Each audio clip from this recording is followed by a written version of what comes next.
Hi everyone, it's me Ian. When we think about love, we often imagine these grand, beautiful stories, kind of like the ones we see in movies or read in books. But real life and real relationships are so much more complicated than that. Sometimes, we get so caught up in the idea of being in love that we miss the little signs, the warnings that something isn't quite right. It's like we're so focused on the destination that we ignore all the warning signs on the road telling us to be careful. So today I want to talk about something I'm calling the red flag alphabets. It's a way to help us identify and understand these warning signs, one letter at a time.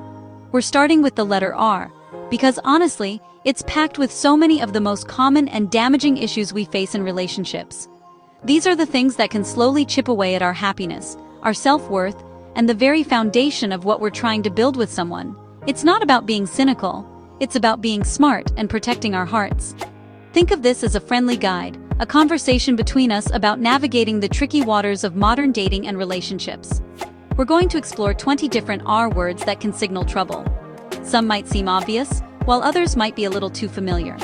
The goal here is to become more aware, to learn what to look out for, so we can build relationships that are healthy, supportive, and truly make us happy, instead of ones that just bring us pain. Let's get into it.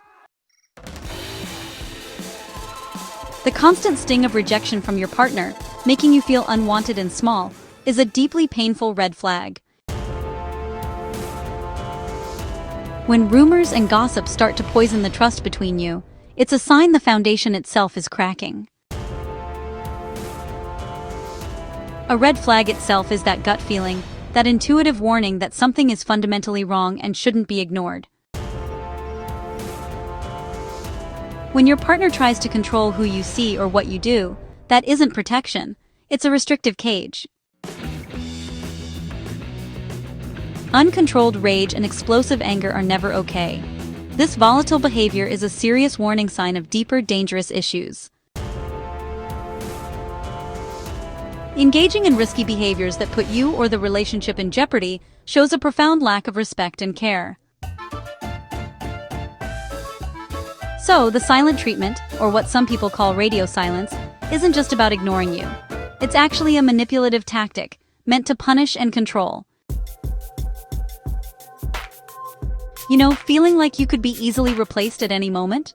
That just means there's really no security or value being placed on you.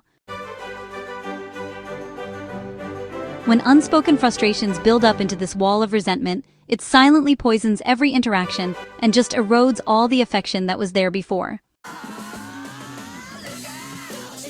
A relationship where one or both of you feel the need to be retocada or fake really lacks genuine connection.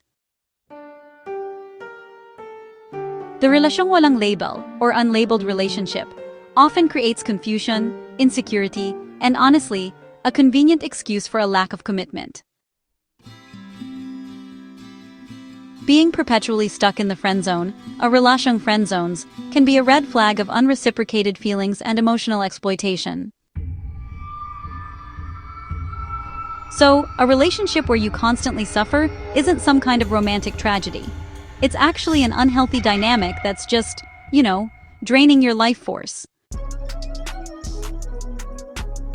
When the drama, the fights, and the pain way outweigh the good moments, you're not just in a rough patch. Honestly, it's a disaster. Accepting an imperfect relationship is one thing, but using that as an excuse to ignore those glaring, painful red flags? That's a whole different story. The relationship isn't special, but you stay. This is the ex-tanga mindset, a red flag for yourself. Keeping a mental inventory of past loves, a formula in your heart for exes, prevents you from ever truly moving on. A relationship defined by bitterness, whether during it or after, means unresolved pain is tainting your present and your future. The relasyong tanga is where you knowingly and repeatedly make foolish choices for love, ignoring all the signs and advice. This is the ultimate tangled mess. Wrong, frustrating, confusing, disappointing, and maybe even a love triangle. It's a multi-layered disaster. And there you have it, 20 R words that serve as major red flags in the world of relationships. Going through this list, I'm sure some of them felt uncomfortably familiar, and that's okay. The first and most important step is awareness. We can't fix what we don't acknowledge. It's so easy to make excuses for someone we care about, to tell ourselves that it's not that bad or that they will change. But we have to ask ourselves, at what cost? At the cost of our peace, our happiness, our self-worth? Remembering these red flags isn't about becoming guarded or closing your heart off forever. It's about opening your eyes. It's about loving yourself enough to set healthy boundaries and to demand the respect you deserve. You are not an option, a backup plan, or someone's emotional punching bag. You are worthy of a love that is kind, honest, and secure. A love that adds to your life, not one that constantly subtracts from it. Don't be afraid to walk away from situations that repeatedly show you these warning signs. So, I encourage you to be a little more observant, not just of your partner's actions, but of how your relationship makes you. Trust your gut. Your intuition is your most powerful defense against heartache. You deserve a love story that's real, and real love doesn't require you to ignore a dictionary's worth of red flags. Take care of your hearts, everyone. Thank you so much for watching, and I'll see you in the next one.